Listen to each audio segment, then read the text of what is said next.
बहनों और भाइयों, बाबा विश्वनाथ धाम में आज हर व्यक्ति अपने आप को अभिभूत और गौरवान्वित महसूस कर रहा है। भारत को नेतृत्व देने के लिए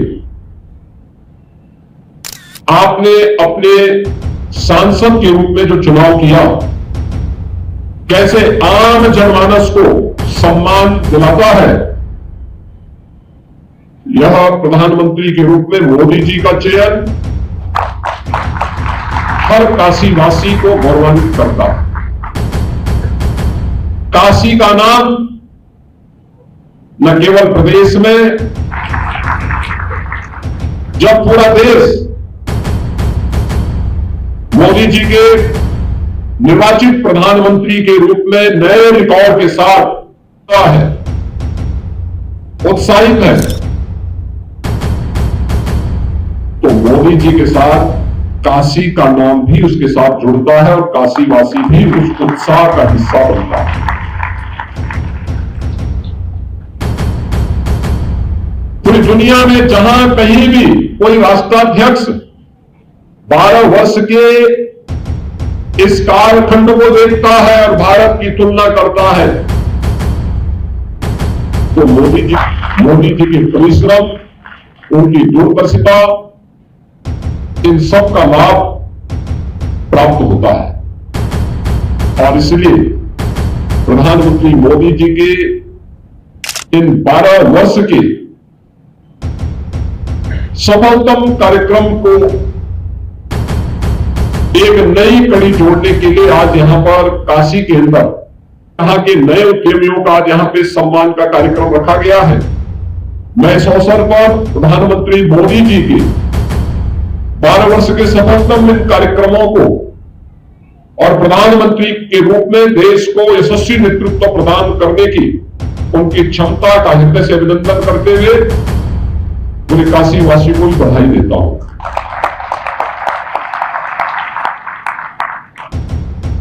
बहनों और भाइयों, हमने मोदी जी के नेतृत्व में बदलते हुए भारत को देखा है।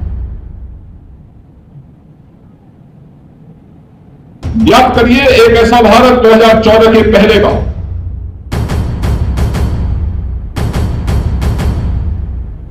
जो अव्यवस्था का शिकार था, भ्रष्टाचार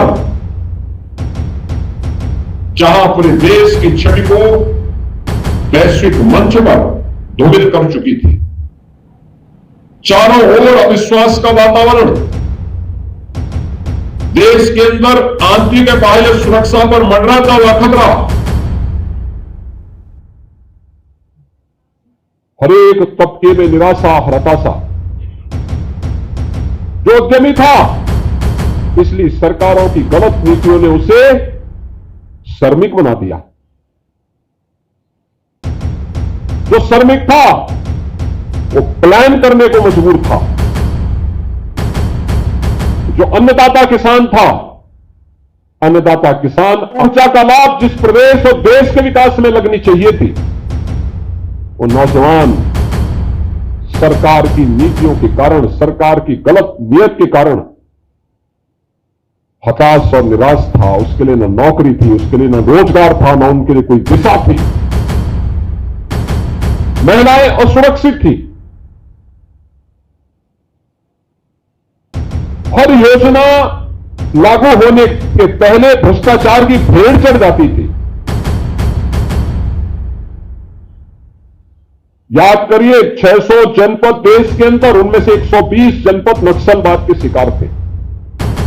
सरकारों के सामने जब हम इन मुद्दों को उठाते थे, तो सरकार, उस समय की सरकार, 2014 के पहले की सरकार संसद में क्या वक्तव्य देती थी? इस पे ज्यादा वक्तव्य नहीं देना चाहिए क्योंकि रिश्ते खराब हो जाएंगे। हमारे सैनिकों के साथ क्रूरता बरती जाती थी, लेकिन सरकार सबकी मौन रहती थी। 2014 के बदलते हुए भारत, एक एक योजना को अगर आप देखेंगे, हर योजना देश के गरीब के लिए समर्पित, देश की आधी आबादी माता और बहनों के लिए समर्पित, देश के नौजवानों के लिए समर्पित और देश के अन्नदाता किसानों के लिए समर्पित है। क्या मीट वेंडर हो, क्या नवजात शिशु हो या उच्च शिक्षण संस्थानों में अध्ययन करने वाला युवा स्नातक, क्या महिला, क्या पुरुष, क्या बुजुर्ग या नौजवान, हर एक तबके के लिए योजना और उसके उत्थान को प्रभावी ढंग से क्रियान्वित करने के लिए सरकार की प्रतिबद्धता हर एक स्तर पर देखने को मिलती है। कोई सोचता था कि देश के अंदर जनधन अकाउंट के नाम पर हर गरीब का बैंक में खाता खुलेगा? जब खाया ना, लेकिन जब मोदी जी ने सरकारी ऑफिसों में मिलने वाली सहायता के नाम पर जो वहां पे कट लिया जाता था, उसको रोकने के लिए डीबीटी का इस्तेमाल करना शुरू किया कि गरीब के खाते में पैसा सीधे उसके खाते में जाएगा, उसने कांग्रेस और समाजवादी पार्टी के मुंह पे एक तमाचा मारा था। आप सोचो, एक प्रधानमंत्री वो थे जो कहते थे कि मैं क्या करूं, मैं तो 100 रुपया भेजता हूं लेकिन नीचे केवल 15 रुपया पहुंचता है। उनके लाचार की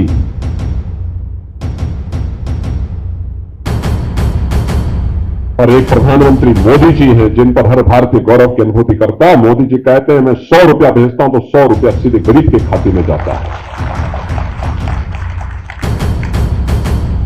यह है जनधन अकाउंट का और तकनीक का समन्वय। स्वच्छ भारत मिशन, कैसे स्वच्छ भारत मिशन के अंदर कैसे परिवर्तन ला सकता है, कैसे गरीब बच्चों को, गरीब तो गरीब है, वो किसी जाति का हो सकता है, किसी मत और मजहब का हो सकता है, बच्चे बच्चे होते हैं, उन बच्चों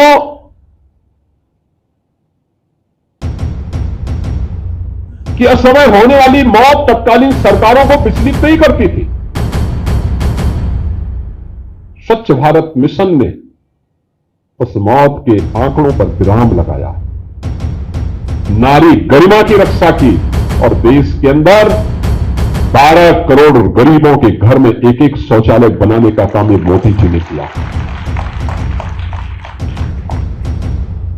4 करोड़ परिवार ऐसे थे देश के अंदर जिनके पास अपने सिर को ढकने के लिए छत नहीं थी। मोदी जी ने प्रधानमंत्री आवास योजना उनके लिए जारी की।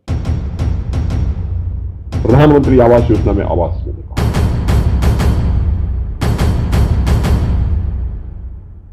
याद करिए, एक गरीब बीमार होता था, उसके उपचार के लिए परिवार के पास साधन नहीं होता था। अंत में थक हार करके जब साधन नहीं है, पैसा नहीं है, तिल तिल करके किस प्रकार की मौतें होती थी। पैसा नहीं है या तो कर्ज लेकर के उपचार कराओ, सामर्थ्य नहीं है तो अपने परिवार की, अपने आंखों के सामने परिवार के किसी सदस्य को तड़पते हुए देख करके क्या वेदना रही होगी।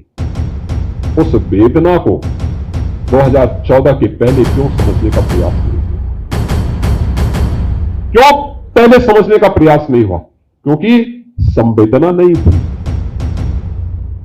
उन सरकारों में संवेदना नहीं थी, गरीब की पीड़ा को समझने की सामर्थ्य नहीं थी। उनके लिए उनके परिवार से बढ़कर के कुछ नहीं था। लेकिन मोदी जी ने संवेदना दिखाई। देश के अंदर 60 करोड़ लोगों को प्रधानमंत्री आयुष्मान भारत में 5 लाख रुपए की स्वास्थ्य बीमा का कवर देकर के साथ जाइए। जब कोई संवेदनशील व्यक्तित्व देश का नेतृत्व करता है, उन्होंने किसी का चेहरा यहां पे भी नहीं देखा, तो 2013 में कहा, 2014 में कहा, सबका साथ सबके विकास का, उसको लागू भी किया। याद करिए, कोरोना कालखंड में दुनिया पस्त है, मोदी जी गांव गांव जा रहे हैं, जनपद जनपद जा रहे हैं, देश के अंदर भ्रमण कर रहे हैं, फ्री में टेस्ट, फ्री में उपचार, फ्री में वैक्सीन, फ्री में राशन। भारत के अंदर प्रधानमंत्री गरीब अन्न योजना के माध्यम से 80 करोड़ लोगों को फ्री में राशन की सुविधा का लाभ। दुनिया के अंदर कहीं नहीं, अकेले भारत। कोविड प्रबंधन का एक मॉडल,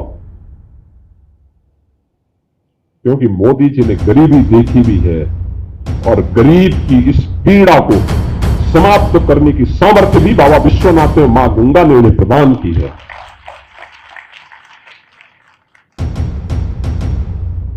और इन सब कार्यक्रमों को लेकर के आगे बढ़ते हुए अकेले पहले ग्राम पंचायत की जमीन पर अगर गरीब का मकान उजड़ गया और मकान बनाना चाहता था तो दबंग नहीं बनाने देता था।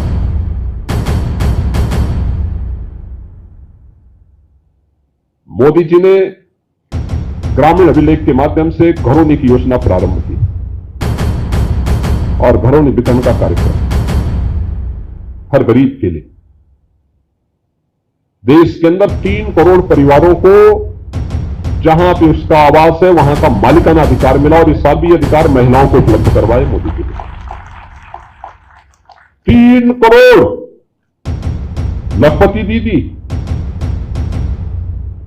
10 करोड़ महिला स्वयंसेवी समूह के माध्यम से आत्मनिर्भरता के लक्ष्य को प्राप्त करने का कार्य, 25 करोड़ लोगों को गरीबी रेखा से उभारने का कार्य।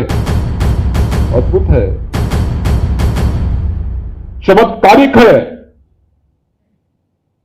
पूरी दुनिया अभिनंदन कर रही है। इंफ्रास्ट्रक्चर के लिए क्या कहना है, 4 लेन की कनेक्टिविटी, जाम की समस्या का समाधान, रोड ओवरब्रिज, ब्रिजेज बनने हैं, फटाफट कार्य। जो काम काशी में 70 वर्ष में नहीं हो पाए, मोदी जी ने 12 वर्ष में काशी के अंदर और प्रदेश के अंदर और देश के अंदर करके दिखा दिया। आज आप देख रहे होंगे देश के अंदर एक्सप्रेस वे बन रहे हैं, हाईवे बन रहे हैं, एयर कनेक्टिविटी बेहतरीन हो रही है।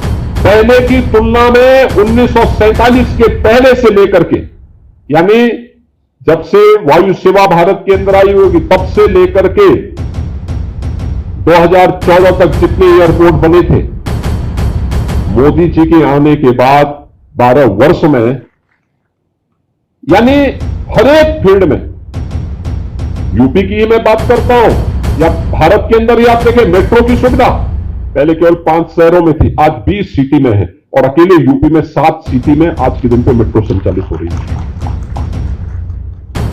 इनलाइन वाटरवे, देश का पहला इनलाइन वाटरवे वाराणसी से हल्दिया के बीच में संचालित है। इसकी अत्यंत ताकत है यहां के सामान को, यहां के प्रोडक्ट को दुनिया के बाजार तक पहुंचाने के लिए, और इस सामर्थ्य का लोहा पहली बार मोदी जी ने उसको ढूंढा और उसको प्रभावी ढंग से किया। पब्लिक ट्रांसपोर्ट की सुविधा का नया मॉडल क्या हो सकता है?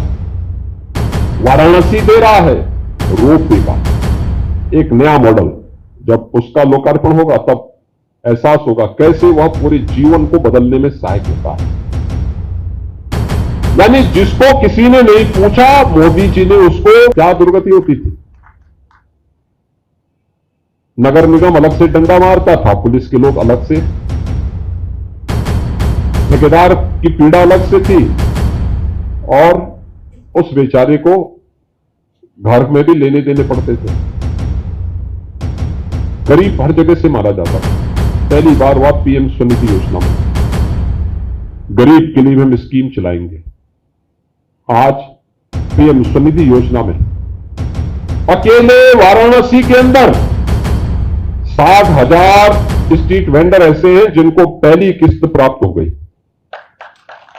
26,800 ऐसे हैं जिनको सेकंड फेज में भी पैसा मिल गया और 5,000 ऐसे हैं जिन्होंने थर्ड किस्त भी लेकर के अपने व्यवसाय को बढ़ाने का काम किया। पहले इनके लिए तो कई जगह भी नहीं थे और अब तो नगर निगम और तमाम अन्य संगठन, औद्योगिक संगठन, सामाजिक संगठन आकर के नए वेंडिंग जोन बना करके वहां पर उनके व्यवसाय को प्रभावी ढंग से आगे बढ़ाने में योगदान दे रहे हैं। बहुत अभिनंदनीय कार्य है। ये तभी होता है जब संवेदना होती है और आज मोदी जी के नेतृत्व में विजन उनका है, दूरदर्शी सोच मोदी जी की है। इतना व्यवसाय होगा कोई सोचता था? काशी विश्वनाथ धाम इतना भव्य और इतना विशाल होगा, काशी में नवो घाट इतना बड़ा होगा, काशी की कनेक्टिविटी चारों ओर से 4 लेन की होगी। काशी के अंदर तो संकरी गलियों के लिए जाना जाता था।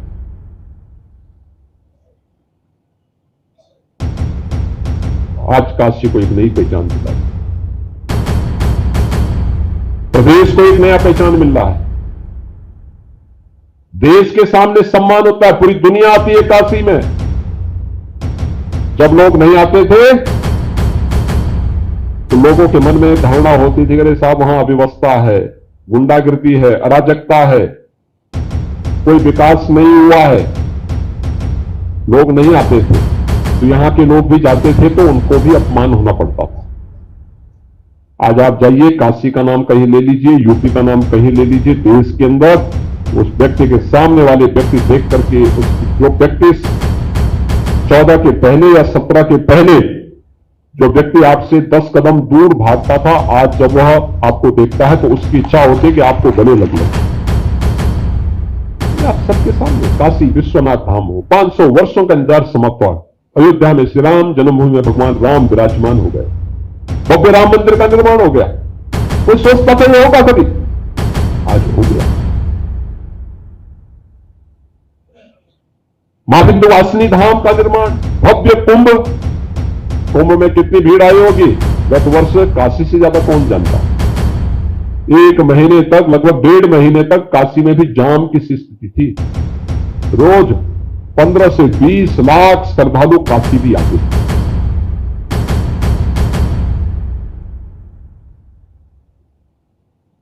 ट्रेन की अत्याधुनिक सुविधा, कोई सोचता था वंदे भारत, अमृत भारत, नमो भारत के नाम पे ट्रेन आएगी, ये सभी ट्रेन भारत के अंदर बनेंगी? कोई सोचता था? रायबरेली में बन गई। हमारे रेलवे स्टेशन एयरपोर्ट की तरह दिखेंगे। 14 के पहले एक सपना था, आज हकीकत है। काशी के घाट इतने सुंदर, ये जो परिवर्तन है हर एक क्षेत्र में, आस्था का है, अर्थव्यवस्था का है, कारीगर का है, स्ट्रीट वेंडर का है, युवा का है, महिलाओं का है, एक एक योजना, बेटी के जन्म लेने से लेकर के उसकी शादी ब्याह तक की योजना, बेटी के पढ़ाई से लेकर के उसको आत्मनिर्भर बना करके, और अब तो मोदी जी ने व्यवस्था भी कर दी है कि जिस विधानसभा और जिस लोकसभा में कानून बनता है वहां पर भी कम से कम 33% महिला चुन करके जाएंगी, कम से कम 33%। वक्त का इंतजाम करके कर दिया है मोदी जी ने। यानी हर एक स्तर पर, हर तबके के लिए काम, उनका उत्थान। संकट में देश कैसे खड़ा होता है याद करना। आज ऊर्जा का वैश्विक संकट छाया हुआ है। अमेरिका जैसा देश जो दुनिया की सबसे बड़ी सामरिक ताकत है, वहां में आपके यशस्वी नेता, आपके लोकप्रिय सांसद और देश के यशस्वी प्रधानमंत्री मोदी जी के कारण वैश्विक ऊर्जा संकट में भी भारत मजबूती के साथ अपने नागरिकों के साथ खड़ा है, उनके उत्थान के कार्यक्रमों को आगे बढ़ा रहा है। बहनों और भाइयों, ये तभी होता है, ये नियति होती है। एक देश अव्यवस्था से, अराजकता से, असुरक्षा से, भ्रष्टाचार से मुक्त होकर के एक शानदार यात्रा में आगे बढ़े, वह देश जिसके सामने पहचान का संकट था, वह देश कैसे महान हो सकता है? वह तभी संभव होता है जब कोई महान व्यक्तित्व उसका नेतृत्व करता है। और काशी वासियों को इस बात पर गौरव की अनुभूति होनी चाहिए कि वह महान व्यक्तित्व कोई और नहीं, काशी का सांसद है, काशी का सांसद है। काशी की गलियों में काशी के नागरिकों से मिलते हुए, काशी के जनप्रतिनिधियों से मिलते हुए, काशी के स्ट्रीट वेंडर के साथ बातचीत करते हुए, काशी के उद्यमियों के साथ बातचीत करते हुए, काशी के व्यापारियों के साथ, काशी के किसानों के साथ, काशी के युवाओं के साथ, काशी के स्पोर्ट्स पर्सन के साथ मोदी जी के द्वारा जो बातचीत होती है, और बातचीत केवल बातचीत नहीं होती, वह देश की योजना को बनाने में भी सहायक होती है।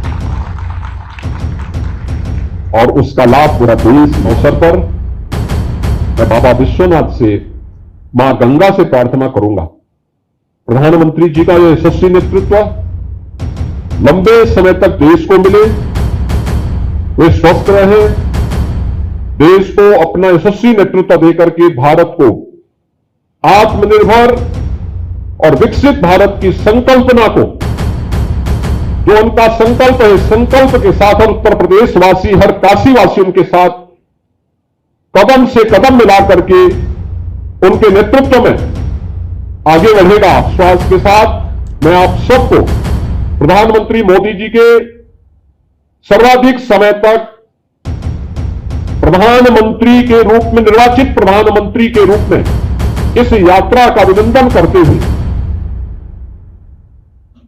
आप सभी काशीवासियों को हृदय से बधाई देता हूं।